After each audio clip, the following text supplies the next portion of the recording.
Olá, pessoal, boa noite. É um prazer imenso ter aqui vocês e mais esse ICO Series. Hoje, a, a, a tecnologia nos pregou uma peça. Então, nós estamos começando sem a Simone, que está tentando entrar. De qualquer maneira, é, vamos continuar, porque Marcelo está aqui.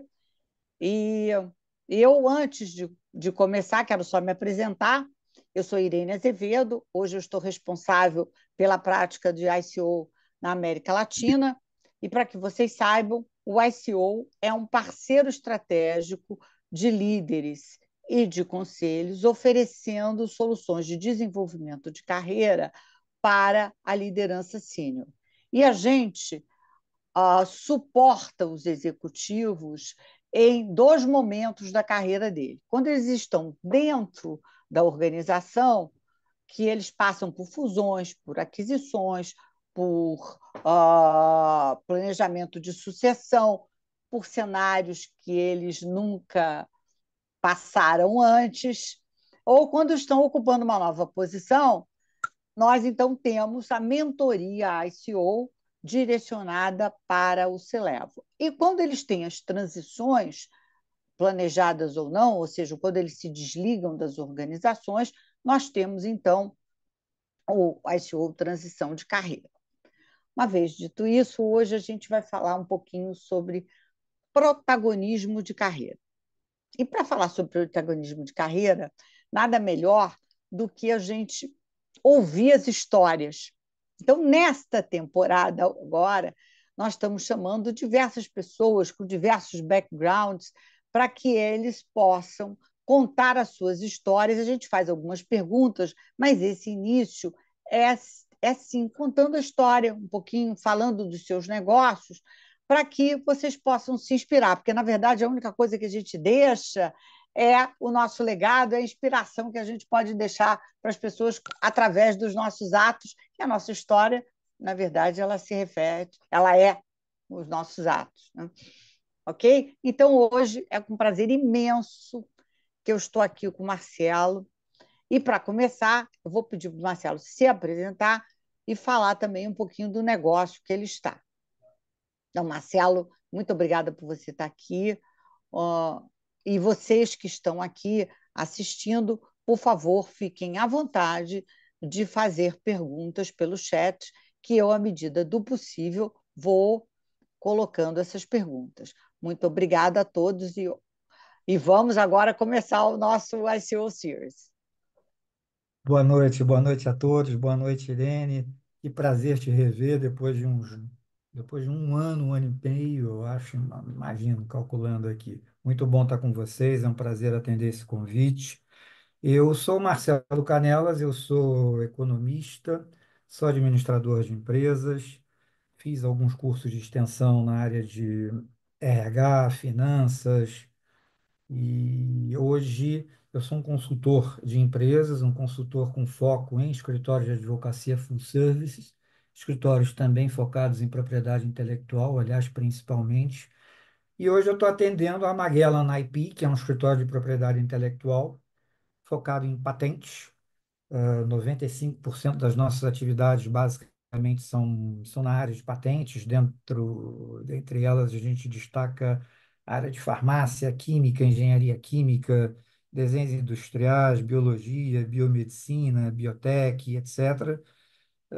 Majoritariamente, Irene, a gente tem hoje 95, um pouquinho mais, 95% dos nossos clientes são internacionais, querendo fazer os depósitos de suas patentes no Brasil, dentro dessas áreas técnicas que eu acabei de citar.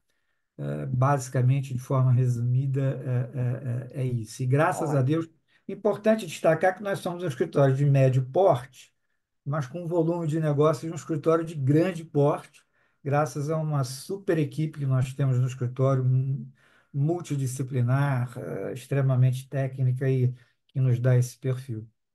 Muito bem. Ótimo. Para você chegar até aqui, então vem agora o mote da nossa live, né? Que é as pessoas contarem um pouquinho a sua história e depois a gente faz algumas perguntas. Mas eu Claro. acho importante, Marcelo, você contar um pouquinho a sua história. E eu conheci o Marcelo, nem vou dizer há quantos anos atrás, porque foi quando eu estava numa dessas minhas mudanças, Rio-São Paulo, eu conheci o Marcelo, acho que você era o presidente da MChan, não era? Não Eu era? era eu era o presidente do comitê executivo, era Ativo, chairperson do comitê é, executivo de RH. era isso mesmo.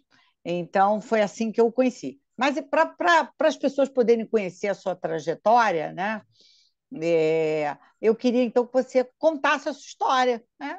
Contasse como é que foi essa carreira, como é que foi construída e, principalmente, conseguisse fazer um link, efetivamente, o que foi que, no início da sua carreira, possibilitou, se isso aconteceu, possibilitou que você chegasse até aqui. Sim, Irene, eu vou te dizer que sim. O início da minha carreira influenciou bastante que eu chegasse até aqui. Eu vou te dizer como. Eu sempre tive Eu descobri muito cedo, logo quando eu comecei a estagiar numa empresa em que eu fiquei casado por 25 anos, eu entrei nessa empresa como estagiário na área de economia. E eu percebi, assim, rapidamente uma competência minha, que até então desconhecia, que era do empreendedorismo, de empreender.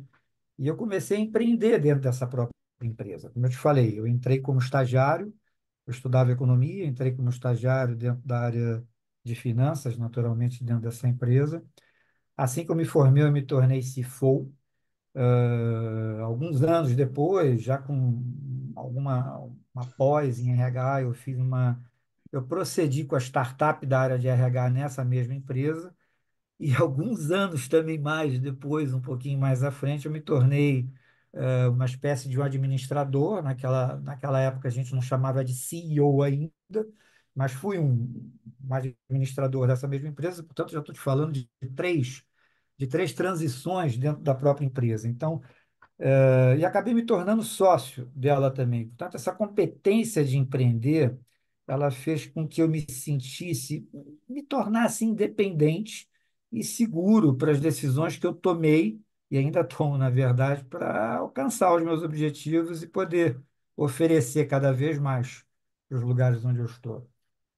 Então, Foi ok. Então, depois desse empreendimento é que você então foi, porque você aí começou a prestar serviço para os escritórios de advocacia. É isso, que eu me lembro que aqui em São Paulo, quando a gente se reencontrou, você era o RH desse escritório, não era isso?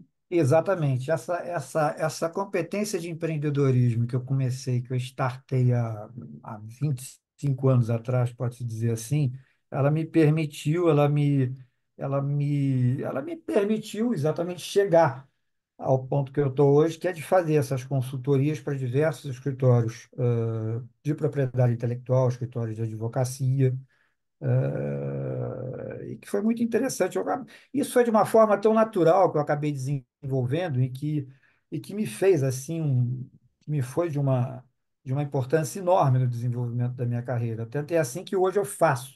Eu empreendo com muito mais facilidade, haja vista a experiência que eu passei empreendendo lá atrás, dentro de uma própria empresa. Isso me permite hoje usar essa competência de empreendedorismo dentro de diversos outros escritórios, oferecendo serviços de RH, startups e por aí vai. Foi É, muito interessante. sendo que naquele escritório você atua como RH por um tempo, né, do escritório. Eu me lembro aqui em São Paulo você era o RH do escritório, né? Exato, exato. É. Dependendo do perfil do escritório, Irene, e naturalmente sendo um escritório de pequeno porte, de médio porte, você tem uma data de início, de meio e de fim, porque você prepara, você faz a startup da área de recursos humanos e deixa lá pronta para continuar e com outro profissional dando sequência naquela área que já está arrumadinha, vamos dizer assim. Esse é basicamente o trabalho que eu faço para diversos escritórios hoje de propriedade intelectual. Hoje, basicamente, eu trabalho para a Magellan, da mesma forma que você me encontrou há algum tempo atrás no escritório em São Paulo, que foi o Mansur Murad Advogados. Hoje eu faço esse mesmo tipo de trabalho com alguma coisa a mais ali na área de BD, eu digo BD, Business Development, mas basicamente faço a parte de de startup, onde a gente já fez, aliás, a parte de startup na Magellan.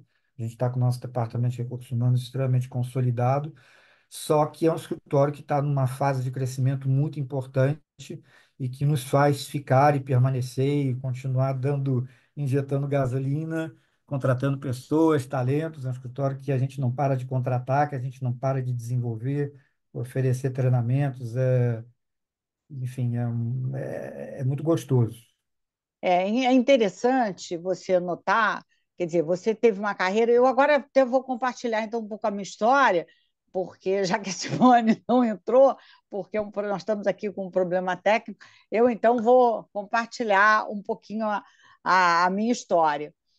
Diferentemente de você, né, que começou logo a empreender, eu nunca empreendi, e aí, porque tive uma experiência de um pai que era um empreendedor e perdeu tudo.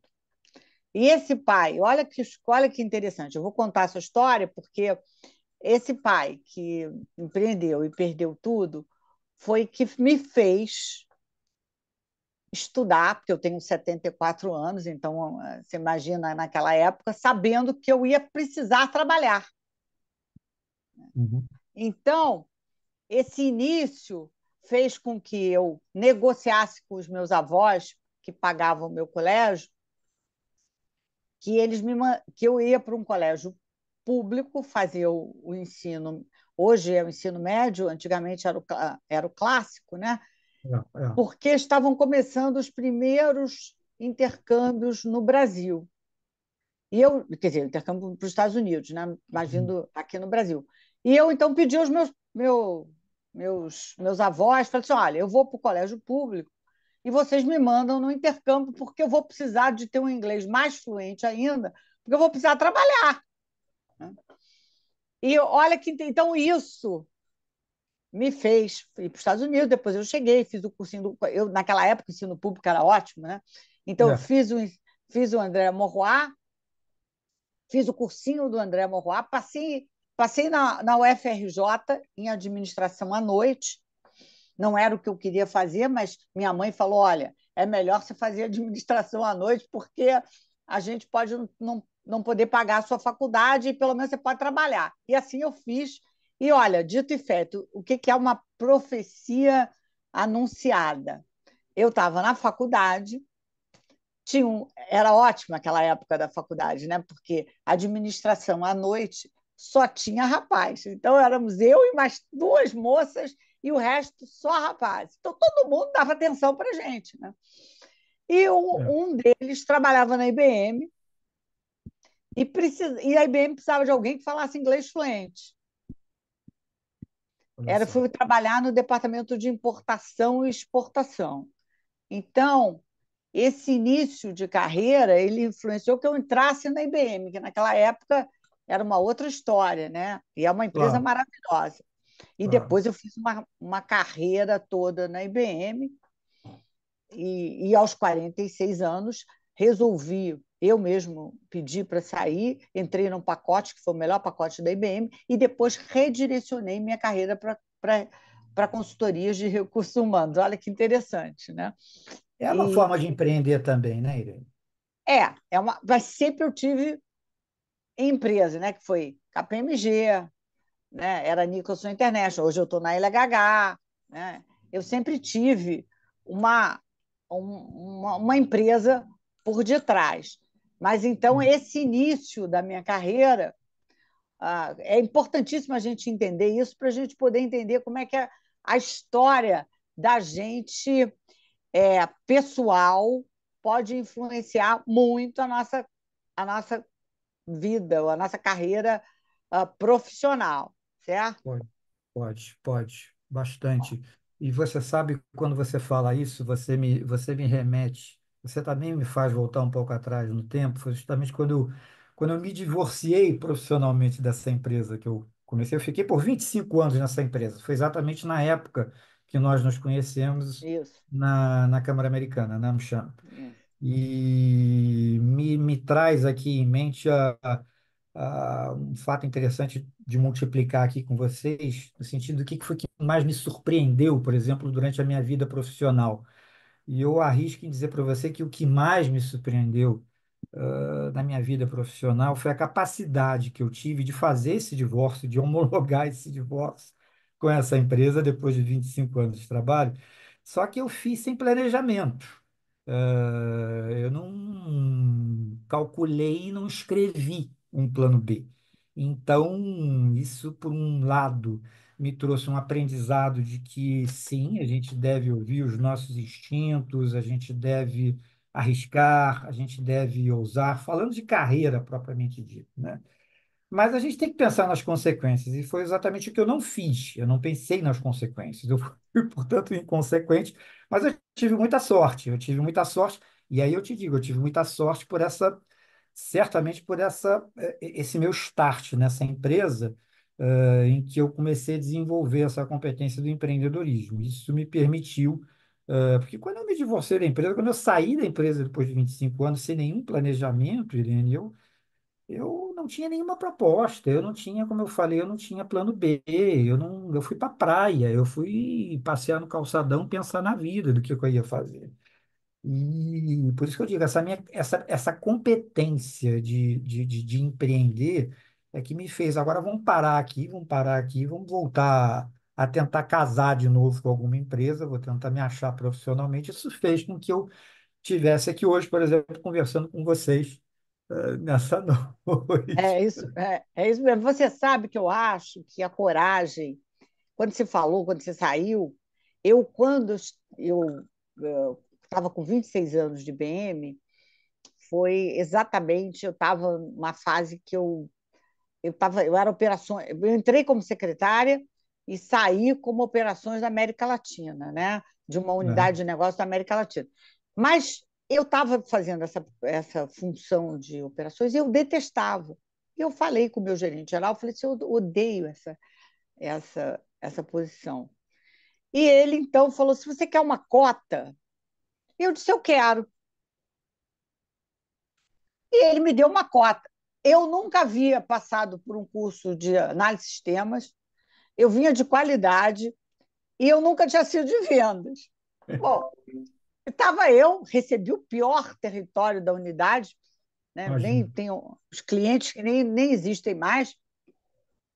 Quando eu estava, eu vi o zum, zum das pessoas ah, falando desse pacote. E aí eu fui na sala dele e falei, por que eu não recebi? Ele falou, porque eu te passei para vendas. Falei, por isso mesmo você devia me dar esse pacote, porque eu não sou esquila de vendas, eu não sou skill crítico. Ele falou, e eu vou perguntar a recursos humanos e vou dizer para todo mundo que você não é o skill crítico. Falei, diga, porque ninguém vai reclamar do que você disser. Né? E aí, logicamente, o recurso humano disse, Irene é um target. E aí a pergunta dele, por que eu contei essa história? Porque a pergunta dele foi, Irene, o que você vai fazer? Falei assim, o que eu vou fazer, eu não sei. Mas eu sei o que eu não vou fazer. E eu não vou mais vender computador. Né? Então, só para você entender que a gente tem que ter certas horas, um pouco de coragem, né? Para sair, né? Dessa zona de conforto. Aliás, dizem, né, que a competência do momento, também além da adaptabilidade e da agilidade, né, que você vai precisar hoje ter, é a coragem, né? Porque você vai ter que ter coragem para enfrentar as coisas mais difíceis, as situações inusitadas, né? Inusitado. Eu diria para você que zona de conforto é uma coisa curiosa, né? Porque a zona de conforto, uma vez eu ouvi disso, que só entra na zona de conforto quem fez por merecer, porque a zona de conforto é um luxo.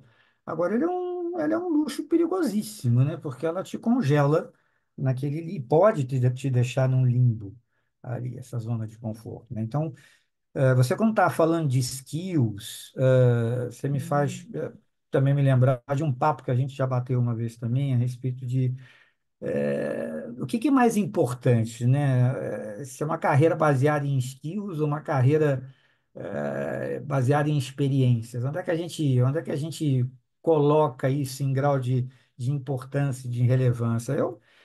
Eu acho que carreira baseada em skills, minha opinião, não sei se você comunga com ela pode e é vantajosa porque ela permite que os profissionais elas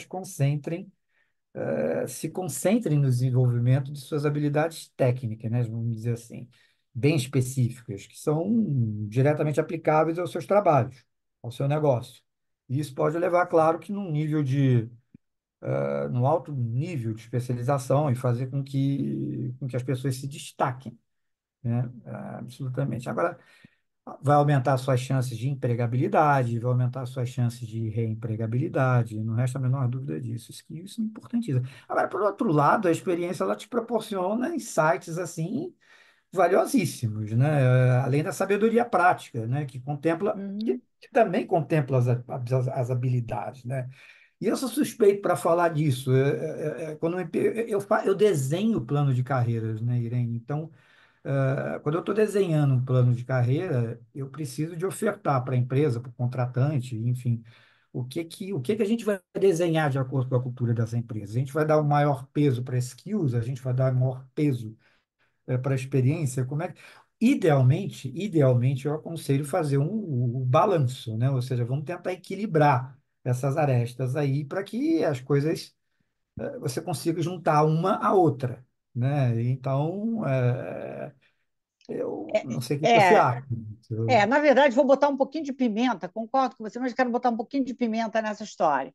Porque eu acho o seguinte: a experiência que você adquire, né, é, ela é, ela é fruto dos skills, certo? Sim, Então, a capacidade que eu tenho, né, de me adaptar, de fazer as coisas, é o que gera a experiência. Nós estamos vivendo um mundo, e por isso que eu gosto muito dessa pergunta, porque é um mundo onde a gente vai ter situações, vai se ver frente a situações que a gente realmente não sabia, não passava.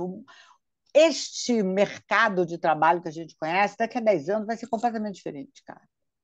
Então, eu acho que esses skills e a experiência, ela tem que andar junto, né? Porque não tem skill sem experiência, também não tem experiência sem skill, então eles andam juntos. Por isso que eu só falei o seguinte: eu adoro perguntar isso, mas é tricky essa pergunta, né? É. é, Ah, é. ótimo. Aqui fizeram uma pergunta aqui, Adriana Rolo. Oi, Adriana, obrigada pela sua pergunta. Então, eu vou primeiro deixar o Marcelo responder. Qual foi o maior desafio da carreira de hoje de você? O desafio da carreira de vocês até hoje? Então, a Adriana Rolo, uma advogada super, hiper experiente e querida na área de propriedade intelectual do escritório Brownstein Zilberberg, de São Paulo. E o maior desafio da minha carreira foi esse, foi o recomeçar. Foi o recomeçar quando eu finalizei uma carreira já bem solidificada, só que dentro de um escritório, dentro de uma empresa com mais de praticamente 500 pessoas, e irresponsavelmente, sem planejamento, irresponsavelmente é muito forte, Adriana Irene, mas sem planejamento eu tive que fazer o recomeço disso tudo, né? Esse é o maior desafio da minha carreira, porque agora o que me deu uma certa facilidade nesse recomeço foi justamente eu ter passado por diversas áreas dentro dessa mesma empresa. Então, como eu falei no início, eu passei pela área financeira, eu fui o responsável pela área financeira, depois eu passei para a área de RH, eu fui o head da área de RH, depois eu passei para a área administrativa, eu fui o head da área administrativa até me convidarem para ser sócio dessa empresa. Então, isso me permitiu, ainda que com todo aquele impacto de ter saído, porque foi um choque ter saído, foi um luto ter saído, foi um término, de fato, um divórcio de um casamento. Mas isso, por um outro lado, esse background ele me permitiu estruturar a minha consultoria como eu estruturei hoje. E me permitir entrar em outros escritórios, que são, na verdade, escritórios e empresas com a mesma atividade fim daquele escritório que eu havia deixado há algum tempo atrás. Eu estou te falando de 10 anos, Irene e Adriana. É, Foi em 2013 quando aconteceu essa separação e, portanto, aconteceu esse maior desafio na minha carreira, né? E você estava falando da sua idade, super, hiper jovem.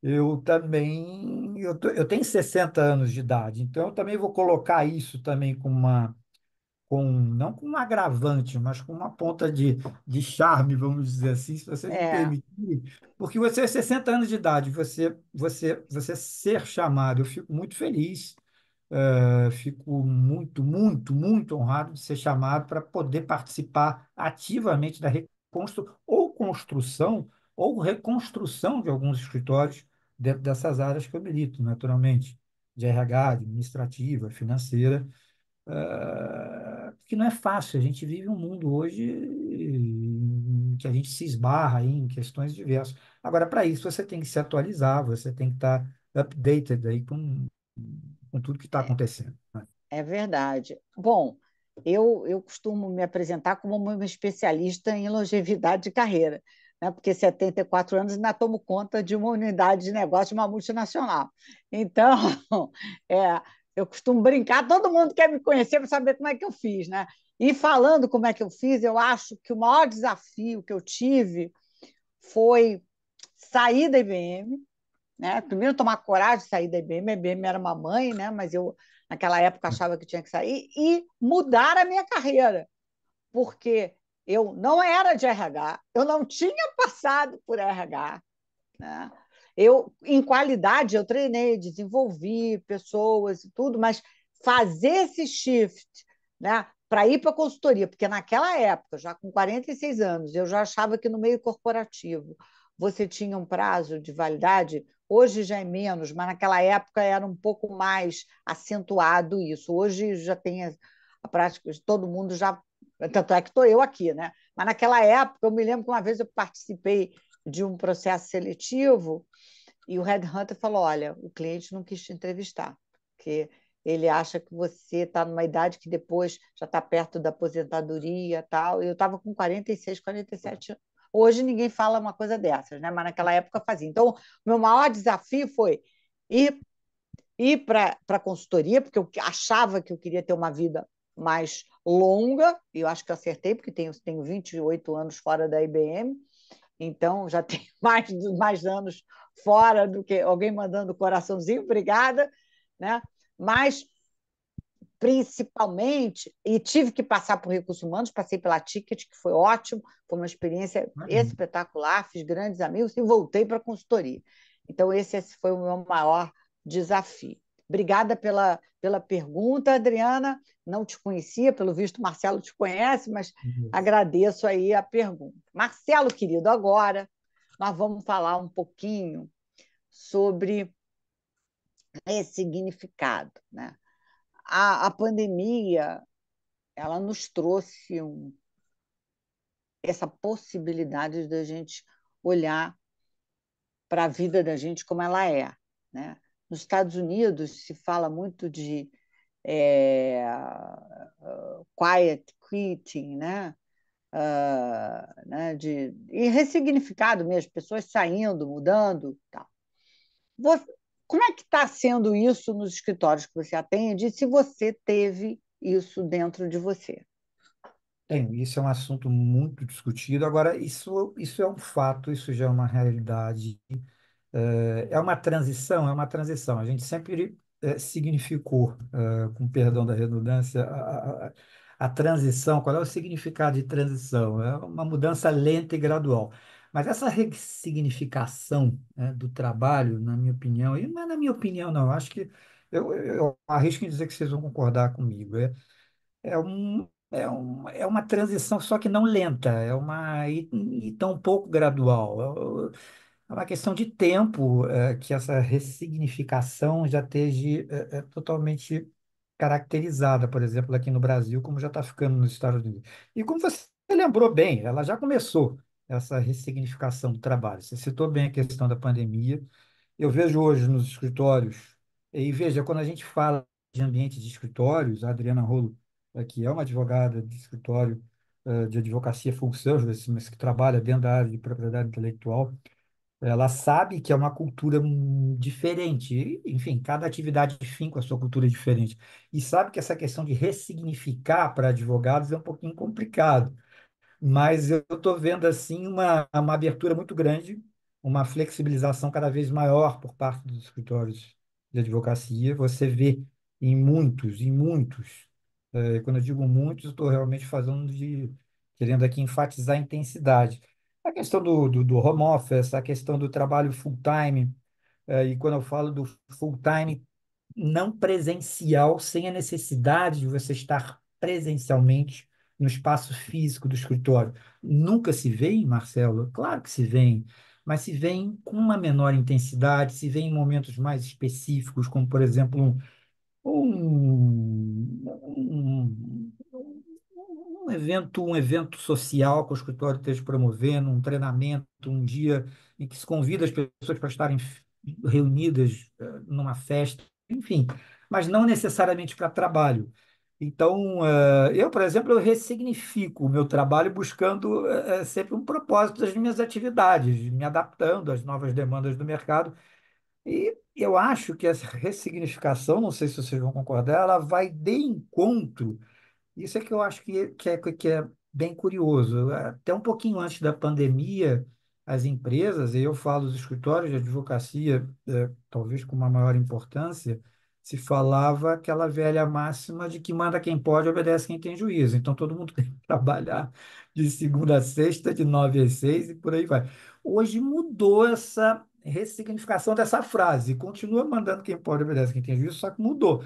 As empresas estão tendo o juízo, os escritórios estão tendo bom senso e o juízo de entenderem um novo perfil de profissional que demanda uma coisa completamente diferente. Não raramente, Irene, você hoje faz uma movimentação de um profissional no mercado jurídico, não por uma questão salarial, não por uma questão de remuneração, mas por uma questão de eu vou poder trabalhar 3 dias ou 4 dias de home office, Marcelo, porque aí eu troco o meu que é de 2 dias de home office. Você já vê isso, você vê as empresas e os escritórios entendendo, fazendo essa leitura de ressignificação. É interessante porque eu vou até falar sobre essa questão do home office, que sai uma outra pergunta disso, né? Mas eu É. acho que, quer dizer, no meu caso, né, o fato da pandemia, de você ter o contato tão próximo com a possibilidade da morte, e isso também acontece um pouco quando você vai ficando mais velho, mais sênior, né? Porque você já sabe que a gente tem um tempo aqui na Terra, né? Porque ninguém vai viver aqui eternamente, né? E isto te dá uma, uma maneira de olhar a vida para aqueles que aproveitaram a pandemia ou aqueles que sabem envelhecer, né? De olhar assim, o que que eu tenho e o que eu tenho hoje, eu tenho que fazer o melhor, porque é isso que eu tenho, né? Porque o amanhã eu não sei, né? Dá, Então, dá. para mim, isso eu vi e eu em nenhum momento eu acho que a pandemia nos colocou até mais próximo das pessoas, né? Porque você entrava em contato com as pessoas com mais frequência até. Mas falando no home office, eu acho que eu queria te perguntar uma coisa, que pode ser que nos escritórios de advocacia isso esteja acontecendo, mas nas empresas já tem um movimento de voltarem ao presencial total, né? E a desculpa é que o presencial gera mais cultura. Então, eu queria ouvir a sua opinião, né? Que a cultura, a gente preserva a cultura com presencial. Eu tenho a minha opinião, mas eu queria ouvir você, Marcela. E se a plateia quiser falar alguma coisa, por favor, aqueles que estão assistindo a gente podem colocar as perguntas ou um statement, né? Tanto faz, tá? Eu queria, antes de responder objetivamente essa pergunta, fazer um suplemento ao que você falou a respeito da, dessa sensibilidade que as pessoas tiveram durante e pós a pandemia com se preocupar mais, eu vejo isso pelo lado da medicina. Eu recentemente estava conversando com um amigo meu médico e ele disse que por mais que hoje a gente esteja trabalhando com inteligência artificial, inclusive dentro da própria medicina, a gente está voltando a ter uma necessidade de ter. Você se lembra do médico de família, do médico da família, Irene? Antigamente as famílias tinham seus médicos, os Lógico. médicos da família, né? o da doutora Irene, que atendia a família do Marcelo, ela era uma clínica, e eu ouvi esse depoimento desse médico, que é enfim, um reumatologista, falando dessa necessidade dos médicos voltarem a olha só que curioso, né? Em pleno trabalho da AI, ou seja, da inteligência artificial, a necessidade que eles, médicos, sentem de voltar a conviver com uma forma mais sensível com seus pacientes, se entenderem e poderem se emocionar, inclusive, com aquela patologia que eles estão trabalhando, estudando e tratando, fundamentalmente, daquele paciente. Eu achei isso super interessante. E aí eu faço uma analogia com o lado da advocacia, dentro dos escritórios de advocacia. Há sim, muitos escritórios, muitas gestões dentro dos escritórios de advocacia que insistem e pregam que o convívio presencial ele é extremamente necessário. Eu repito, eu acho que ele é salutar, eu acho que é salutar na medida das pessoas se verem, das pessoas se divertirem, das pessoas almoçarem juntas, das pessoas saírem para fazer um treinamento juntos, fazerem um team building dentro dos escritórios, dentro das empresas. Agora, para entrega e resultados e performance, eu tenho a minha característica, tá, Irene? Eu trabalho melhor presencialmente dentro dos escritórios do que em home office. É uma característica minha. Eu me distraio menos, eu me foco mais.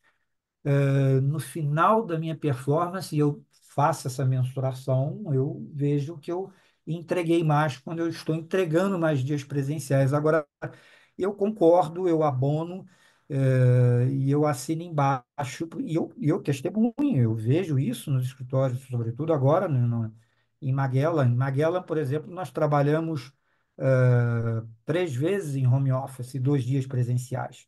E eu percebo que isso foi aumentando, eram 2 dias só presenciais, eram 4 dias presenciais para 3.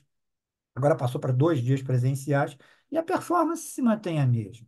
Mas se mantém a mesma porque esse lado humano da nossa gestão, e aí eu estou incluindo a nossa CEO, a nossa CEO, eu estou incluindo os nossos sócios, se eles tiverem essa sensibilidade que eu estava me referindo, que esse médico teve e tem e alertou, eu não vejo diferença entre você fazer um trabalho fora, você ter a sua vontade, a sua particularidade, como eu tenho, eu não vejo a menor diferença. E os escritórios estão caminhando para isso.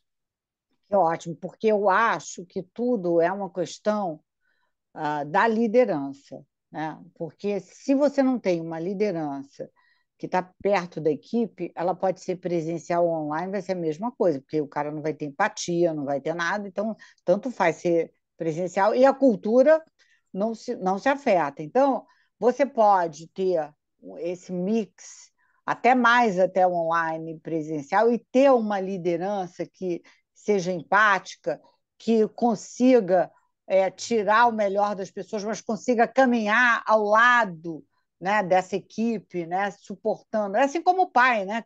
Ele vai na jornada, ele vai caminhando, ele não pode viver a jornada por ninguém, mas ele vai nessa jornada lado a lado com o seu filho. E assim tem que ser a liderança, né? E eu Exato. acho que a cultura está preservada, né? Exato. Agora, se eu não tenho essa liderança, eu tenho uma liderança de comando e controle que acha que estando ali olhando vai controlar melhor as pessoas, aí realmente Você foi nada. super feliz. Você foi super feliz na sua analogia em relação à paz. A paz e paz. A paz que dizem que os pais são mais presenciais porque eles estão presentes fisicamente na vida dos seus filhos. Eu sou um pai super presente com os meus filhos. Me separei cedo, pode-se dizer, da mãe deles. E o fato de eu não estar presente todos os dias fisicamente na casa deles não me impediu de ser um pai presente. É, é uma interpretação extensiva que você faz para estar presente dentro dos ambientes físicos também do seu escritório. Claro que com particularidades para um e para outros. Você foi muito feliz agora nessa sua colocação. Respeitando, né, o outro, né? Claro, claro. É isso aí. Eu, eu acho que esse é um assunto que me encanta, né? Porque eu sempre achei, eu fui headhunter, que foi a minha transição depois que eu saí da IBM, eu fui headhunter, e eu sempre percebi, as pessoas não deixam as organizações, elas deixam o seu chefe, né? principalmente quando elas são um pouco mais imaturas, porque quando você tem maturidade, você entende o seguinte: se você tem aquele chefe, é porque você tem que aprender muita coisa com ele, né? sem dúvida. Então, e é melhor não abandoná-lo, porque você vai encontrar um outro igual. É preferir ficar com ele até o final, até ele te largar. Aí Exatamente. pronto, né? Mas Exatamente. quando você não faz isso, aí o negócio é diferente. Mas É. ainda falando em pandemia, falando nessa nossa carreira, qual foi o fato que mais te surpreendeu em toda a sua carreira? Que mais me surpreendeu na minha carreira, Irene, que mais me surpreendeu na carreira? Irene, eu acho que eu, de certa forma, até já toquei nisso aqui. Foi essa capacidade de me reconstruir depois dessa experiência extremamente longeva dentro dessa mesma empresa.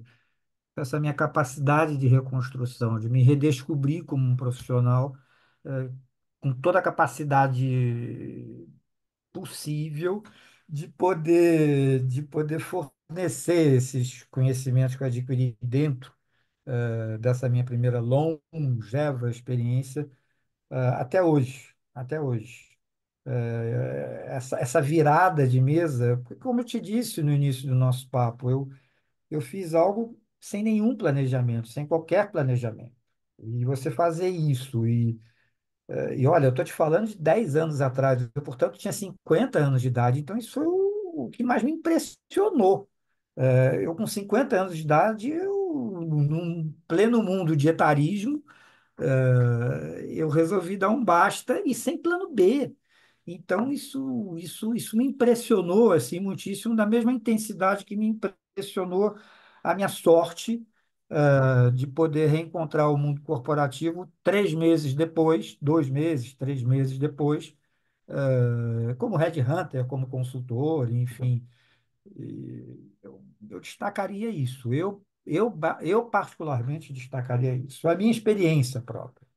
É, eu, assim, uma coisa que me surpreendeu bastante, isso é um fato que me surpreendeu e que me deixou assim impressionado, foi a capacidade de reação que nós tivemos perante a pandemia. Eu fiquei impressionada com a minha capacidade de ficar em casa, de repente se adaptar, né? E eu me lembro de de uma live que eu estava fazendo, esse foi um fato que aí me surpreendeu bastante. Eu vou contar porque é interessante. E, e eu já estávamos terminando a live. De repente, eu escuto um grito. Era o meu filho que tinha cortado a mão. É, Então, eu tive que terminar a live, pedir desculpas à plateia, porque eu fui levar meu filho para o hospital, né? E se eu hospital. estivesse em casa, se eu estivesse no trabalho, isso nunca iria acontecer, né? Mas e essa capacidade da gente e achar que tudo isso era natural e levar foi uma coisa que realmente me surpreendeu. Aqui tem uma pergunta aqui, acho que é da própria Adriana, que é ela mesma, né? Vocês acreditam que tech e direito voltarão ao velho presencial enquanto indústrias? Qual é o melhor e o pior do home office? Vamos começar pela última. Qual é o pior e o melhor do home office? Eu acho que o pior do home office e o melhor do home office é você entender o que é melhor para você. Como eu disse há pouco aqui para vocês também. Eu, por exemplo, rendo melhor dentro do ambiente corporativo. Eu preciso do cheiro do ambiente corporativo para render melhor. O meu dia rende melhor, eu entrego mais.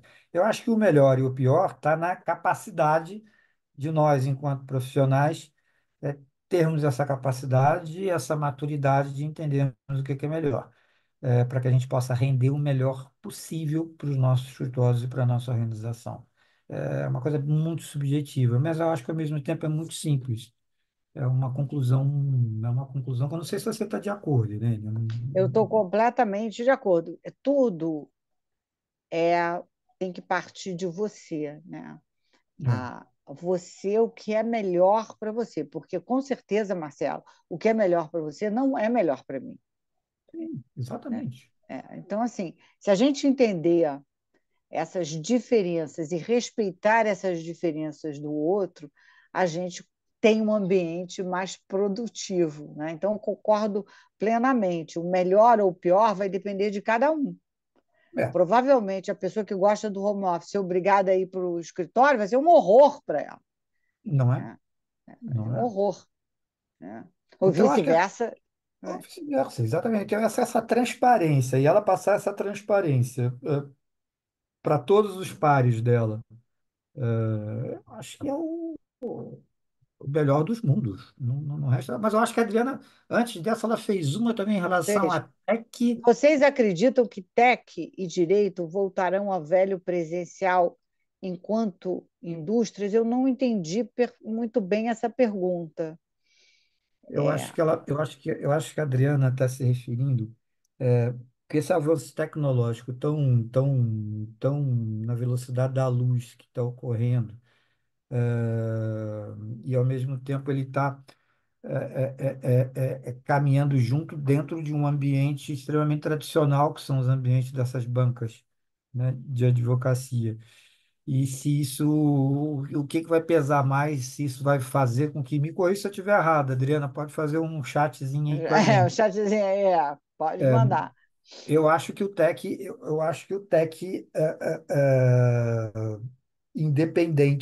independente da evolução que ele esteja no atual momento, ele tem uma tendência, sim, a, a fazer com que as coisas. É uma opinião, tá? É uma mera opinião aqui. E usar o termo afastar, eu acho que é um pouquinho forte, mas eu acho que ele vai manter as pessoas não no presencial. Eu não acho, não, Adri. Pelo menos é a minha opinião. Não sei o que que você É, acha, mas eu não acho. eu não posso opinar muito quanto o direito, né? Mas eu posso, de uma maneira geral, achando que. E aí, se eu estou entendendo direito, quer dizer, tecnologia, o IA, tal, ele vai transformar. E o direito vai ser extremamente transformado, né? Toda essa tecnologia que está vindo, assim como a medicina. E aí, voltamos àquele médico amigo seu. A gente vai ter que fazer esse balanço, né? A gente não vai perder essa doçura, vou dizer, ou esse humano, né? Esse calor humano, mas tem que usar a tecnologia, você tem que se beneficiar dela.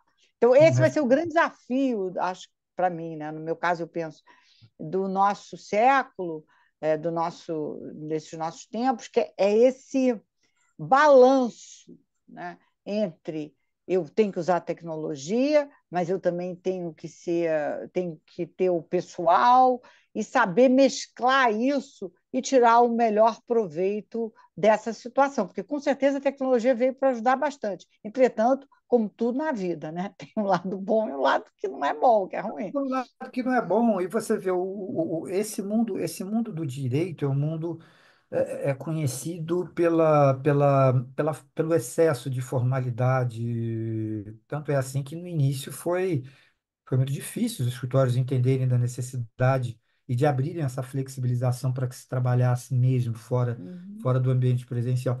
Mas você vê hoje em outras atividades fins, empresas de seguro, com sócio, eu vejo muito isso, com sócios jovens, com sócios nas suas faixas etárias de 30, 35 anos, fazendo questão que as pessoas desnecessariamente trabalhem presencialmente todos os dias, com toda a tech que eles oferecem, com toda a infraestrutura que eles têm, né? E, por outro lado, você vê os advogados com toda aquela rigidez, né? Dita rigidez, já usando de flexibilidade em relação a isso. Então, mais um suporte aí que eu dou respondendo a Adriana, de que não acho que isso vai responder de uma forma a voltar maciçamente para presencial, não. É uma opinião. Não Ótimo. acho. Agora, eu concordo com você, concordo inteiramente com você. Agora tem uma pergunta, antes, já estamos quase. Poxa, o negócio passa rapidíssimo, né? Daqui a pouco já são 8 horas e a gente nem viu o tempo passar, né? Isso é O bom, que que você coerente é acha? bom. O que que você acha? É um bate-papo mesmo, tem que ser informal, tem que ser fã, né? É. É, Hum. aqui tem o Daniel, aliás, o Daniel fez uma pergunta, e como o pessoal hoje a gente tem que prestigiar, não vou nem perguntar, mas vou perguntar aqui. O Daniel, ele falou: qual erro vocês cometeram na carreira que não cometeriam hoje? Eu tenho um bem grande. Daniel Eu acho Prado que fez essa pergunta. eu até falei, né? Olha, Uhum. um erro, eu não vou dizer que seja um erro, mas eu tenho uma tendência e um cuidado enorme a não cometer um erro, Daniel. Eu, como falei, eu desenho planos de carreira e a gente falou aqui no início, do que a gente valoriza mais, se são as skills ou se são as experiências, né? Eu morro de medo hoje, quando eu estou fazendo, por exemplo, um trabalho de coaching, contratado por uma empresa, por um escritório, por um determinado profissional, e esse profissional vem dizer para mim, Marcelo, eu estou preocupadíssimo com a minha formação acadêmica, porque eu sei que isso vai me trazer assim benefícios enormes lá na frente. Então, eu quero terminar o meu mestrado, eu quero fazer o doutorado, depois eu quero fazer o pós-doc. E eu fico com um receio enorme de dizer para a pessoa não fazer isso e priorizar a sua vida profissional. Se você for me perguntar se eu quero fazer um doutorado hoje, aos 60 anos de idade, eu vou te dizer que não. Eu quero, eu quero continuar labutando no que eu estou fazendo, trabalhando no que eu estou fazendo, porque eu preciso, afinal de contas. Agora, então, esse é o receio que eu tenho, é o receio que eu tenho de cometer na hora que eu estou fazendo, por exemplo, um trabalho de coaching. Então, é diferente quando, por exemplo, um jovem início de carreira me pergunta, Marcelo, eu acho que você deve fazer tudo, estudar tudo e ter todos os diplomas que você puder. E aí me lembrar, Daniel, Irene, de alguns mestres que eu ouvi, tive a oportunidade de conviver e ouvir e que me falaram o seguinte: olha, Marcelo, até os meus 28 anos, até os 30 anos, eu me preocupei em adquirir skills, habilidades, conhecimentos, e depois dos 30 anos eu fui tratar de ganhar dinheiro.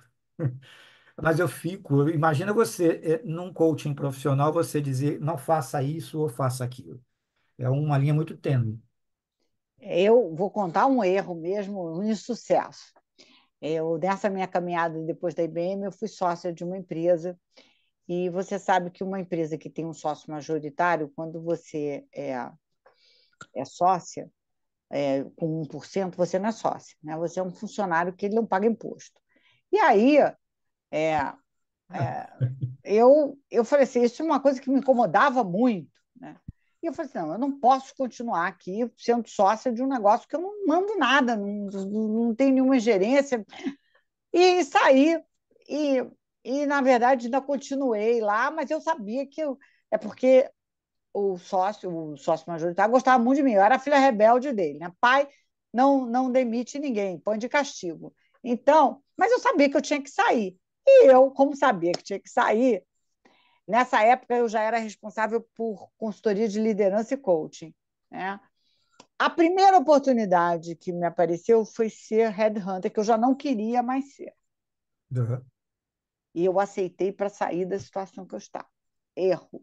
Não fui bem-sucedida. Depois de 37 anos de carreira, fui desligada. Nunca tinha acontecido isso na minha vida. E quando eles começaram a conversar comigo, eles foram muito respeitosos, muito educados. Quando começaram a conversar comigo, eu disse: vocês estão cobertos de razão. Quem tem que fazer alguma coisa com a minha carreira sou eu. Eu é que estou errado. E foi engraçado, eu estava sem emprego, mas estava tranquila, estava plena. E quando a gente realiza isso, uma semana depois, a DBM me achou e aí eu vim para a DBM e aí agora é LHH, né? É LHH. Então, assim, é um conselho, se fosse bom, né? A gente vendia, né? Não dava. Mas de qualquer maneira, é assim, jamais saiam de uma situação só para fugir dela, em qualquer circunstância. Então, assim, esse é o meu maior erro, eu sempre conto. Acho que uma carreira é feita de insucesso, né? Esse é o meu insucesso. Tive sorte de pegar gente muito boa nesse meu insucesso, são seríssimos, foram ótimos comigo, mas eu sei que eu não dei o meu melhor, né? Então, eu agora, a gente falta 4 minutos, vou deixar o Marcelo se despedir. Está aqui a Delaise Pimentel, dizendo que foi muito bom ouvir gente experiente como nós, né? Grande abraço, o amigo Marcelo, deve te conhecer, né? Beijo De, para ela. Beijo, Delaís de, Pimentel. Delaise. Grande Delaise. amiga, grande consultora, grande Ela coach. também é advogada? Não, a Delaíse, eu brinco com ela dizendo que ela foi um pouquinho mais além. Ela é uma encantadora de clientes na área de treinamento e desenvolvimento. E eu a uso muito nos treinamentos, nos escritórios de advocacia que eu, Ah, que eu, que tá eu, que ok. eu trabalho. É, Muito bem, assim, uma grandeza muito enorme. bem. Ótimo. Marcelo, então você pode se despedir aqui Eu me da despeço de plateia. você. Número um, te agradecendo muitíssimo a você, a LHH, por essa oportunidade, a vocês que estiveram presentes, e dando também não é um conselho, é uma orientação que recentemente eu dei para uma grande amiga, que ela tinha acabado de assumir uma posição numa determinada empresa e 3 meses depois recebeu um convite para uma outra empresa. E ela, com muito cuidado, me perguntou: Marcelo, você acha que eu vou estar me queimando? Eu digo: não, você só vai estar se queimando se você fizer essa troca olhando para uma proposta, que é a financeira. Mas se você estiver olhando para duas propostas que devem ser olhadas, ou seja, a de trabalho e a financeira, você vai fazer o juízo correto. Não olhe nem para uma e nem para outra, olhe para as duas, porque aí sim É, você vai estar. É isso que a minha preocupação é essa. Nunca olhem, e eu vejo uma ansiedade muito grande das pessoas hoje trocando R$ 500 por R$ 1.000 e não estão olhando a projeção do trabalho em si, da proposta do trabalho em si, que eu acho que é tão importante quanto. é verdade. E não só olhar as duas propostas, mas principalmente olhar a você, né? O que que isso realmente ressoa em você? Não se perca. Estou vendo aqui o que o Luraski, meu querido amigo de longas datas, estou vendo aqui o Leonardo Silva falando dos conselhos também, querido. Estou num conselho onde ele é o presidente do conselho, ele tem uma mesa Mind, que é um squad de conselho, uma coisa inovadora, muito legal estar participando disso com ele. E, gente, estamos chegando ao final, né, dessa live. A tecnologia nos pegou uma peça, não tivemos a Simone aqui, tivemos que. Marcelo, obrigada pela sua também flexibilidade. Estou vendo Imagina, que as pessoas gostaram, né? Fico que bom, que feliz, bom. né? Mais uma vez, realmente, Marcelo, muitíssimo obrigada por você estar aqui, Eu que né, agradeço, Irene. Eu que agradeço. Eu conosco. também te E rever, porque foi pouco tempo.